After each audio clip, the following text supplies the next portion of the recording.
Caramel po. Binibigyan po natin ng 10 minuto si Brother Jaime para for rebuttal o cross-examination. Caramel po. Naniniwala po ba ikaw ng Biblia ay luma at bagong tipan? Naniniwala na siya bumubuo sa buong Biblia. Pero ang kautusan ay mayroong kani-kaniyang panahon. May kautusan sa panahon ni Adan, may kautusan sa panahon ni Noe, gumawa ng taong, hindi na applicable yun sa ating panahon. May kautusan din sa panahon Kristiyano, kung tawagin, Galacia 6:2, kautusan ni Kristo. Yan po ang aming sinusunod sa panahon Kristiyano. Totoo po bang pinapaniwalaan mo ang nakasulat sa Biblia ay totoo? Ang aking sagot, maliwanag po. Ang nasa Biblia, ang buong Biblia, binubuo ng Old and New Testament. Okay. Diyan na ito. Pero, yung dapat ganapin o dapat sundin sa panahon natin, panahon Kristiyano, Galacia 6:2, kautusan ni Kristo. Isa sa mga utos ni Kristo, sabi ka kanina, ang Iglesia ni Kristo. Yan po ay wala doon sa panahon ni Adan at Eva. Iba kasi yung utos sa kanila. Panahon ni Noe, iba rin yung utos sa kanila. Panahon ng Bahay Israel, iba rin yung utos sa kanila. Caramel, nakasagot ka na po. Sige po. Ikaw po ba ay nagsasabi? Inamin mo na sa ko yung talagang. Oh.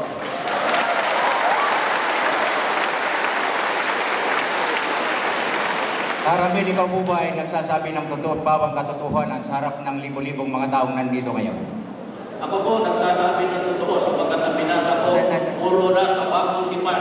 Ang binasa ko kanina, Mateo 16:18, itinayo ni Kristo ang Iglesia. Ang pangalan, Iglesia ni Kristo. Ang Iglesia ni Kristo, tinubos ng dugo ni Kristo. Okay po. Ang Iglesia, kasama ka sa Panginoon. Totoo po ba ito nakasulat? Totoo po ba itong nakasulat sa pasuko? Ang pagtatatag ni Kristo ng Iglesia ni Kristo sa Pilipinas. Totoo po ba ito, Caramel? Sabi ko na po kanina, ito po sinabi ko kanina, na ang ating tema ay Iglesia ni Kristo. Wala pong bakit na Pilipinas. Pero kung tatanggapin mo itong ano ka na ito sa paksang ito, pupuntahan natin yan sa Pilipinas. At mamaya, magpapagayan natin yung Amerika.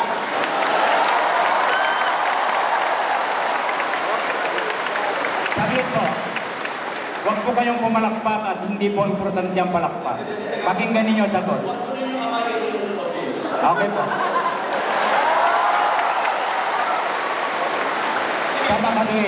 Sa makatuwid, mali itong nakasulat sa pasugo na itinatag ni Kristo ang Iglesia ng Pilipinas. Hindi po mali. Kaso lang, hindi po yan ang paksa natin. Mangyari lang po, wala po na tayong binabanggit na Pilipinas. Sabi ko ba po sa tahimik lang po muna tayo. Basta, kanina po, may tanong po na ang tanong lang may sagot oo. Pwedeng sagutin may paliwanag, pero hindi na yung abang-abang paliwanag naman. Ikaw, masunod. Sige po. Yung pong ginamit mo na talata na Matthew 16:18, nagtayo si Kristo ng kanyang iglesia. Tama po ba? Sa ibabaw na ba ito? tama po yun. Tama po yun. At pagkatapos na may tatag ni Kristo ang ulo ang naitatag ang iglesia ni Kristo, si Kristo ang ulo at ang katawan ng iglesia. Tama po yun. Tama po yun. At si Kristo, nung may tatag niya, may tayo iglesia sa ibabaw na dinagtagal upang siya po siya sa langit. Tama po. At hanggang ngayon po, nandoon pa si Kristo sa langit. Ang ating Panginoon sa Kristo, nasa langit. Okay po.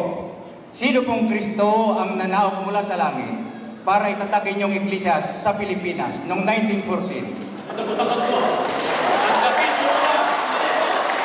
Bigyan po tayo para maging maayos. Tanggapin niyo muna.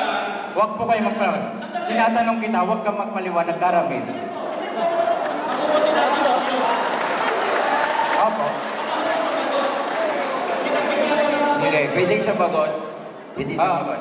Magkakailan na po yung habang-habang oras na tatapos na agad ang oras. Opo. Sino pong Kristo ang tayo para ibig mo maraming sabihin, yung Kristo po na nasa langit, nanaog sa Pilipinas noong 1914 para itatag ang inyong iglesia? Sagutin po. Sandali po. Okay po. Okay po. Ito ho ba? Saglit po. Huwag kang magpaliwanag, Sandali, Karamel. sandali. Sige, sige. Tinatanong kita. Sige, ikaw muna, ikaw muna. Ay, ikaw muna. Sige. Tanggap niyo ba ito?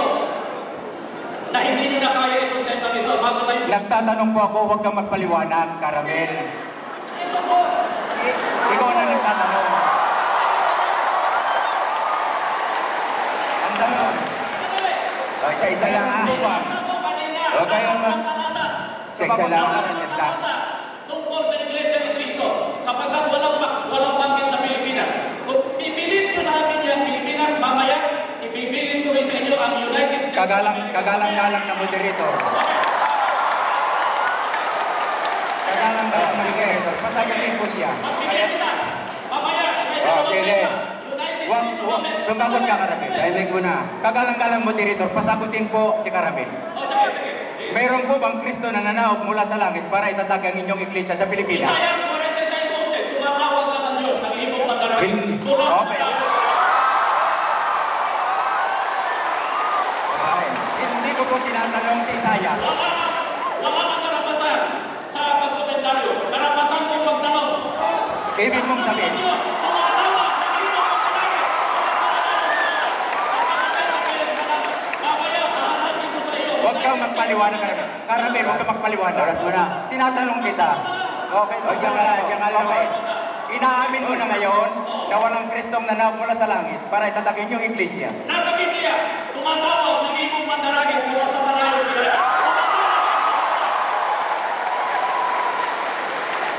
Karamel, hindi ko po tinatanong ang ibong mandarakit. Ang tinatanong ko kung merong Kristong nananaog mula sa langit para itatag ang inyong iglesia. Ang karapatan mo magtanong, sapat na para sa Diyos tumawag, nag-iibong mandaragin para ipangaral ng Ebanghelyo. Karamel, kaya mo bang sagutin yung tanong ko o hindi mo kaya? Ano? Dapat kanina mo kasi nagot. Ikaw ba hindi ka sa tema eh? Ah, Wala ka nang gaya na Wala ka nang sinagot sa lahat ng tanong na hindi kayo. May tinanong mo ba? gaya na sinabi ko kanina. Oh, ito muna. Hindi na moderator. Tama na. Gaya na sinabi ko kanina, kapag may tinanong, sa palagay hindi sinasagot, pang 2 beses, hindi na pwede ang patatlo. Sige, sa ibang bagay naman. Okay. Last 2 minutes po, last 2 minutes. 2 minutes pa. Sa Bakatuin, wala pong nanahog na Kristo mula sa langit. Tama. Okay. Okay. Sino po ang nagtatag ng inyong iglesia sa Pilipinas? Sino pong Kristo ang nagtatag ng inyong iglesia sa Pilipinas? Ang sabi ng Panginoon sa Kristo sa hulat, meron ako 5 mga tupa, gagawin kong kawan. Ang kawan ay nasa Kristo. Karamil, hindi ko po tinatanong ang tupa. Hindi ko tinatanong ang tupa at mga kawan. Hindi ko tinatanong ang tupa at kawan. Ang tinatanong ko, mayroong bang Kristo O, sa iba na, yung iglesia? iba namang bagay, ibang parte ulit. Okay. Ang kawan, gawa 2028, Iglesia ni Cristo. Yan ang hindi mo kaya tutulan. Ang tanong, saan ka kaanib, Karamil, sa iglesia ang itinayo ni Kristo sa ibabaw ng bato, ayon sa Matthew 18, o yung sa iglesia ang itinatag ni Kristo? Saan ka kaanib? Sa Pilipinas? Sagot ko, sa Iglesia ang itinatag ni Cristo na binubuo ng 3 grupo. May mga Hudyo, may mga hindi, at yung nasa mga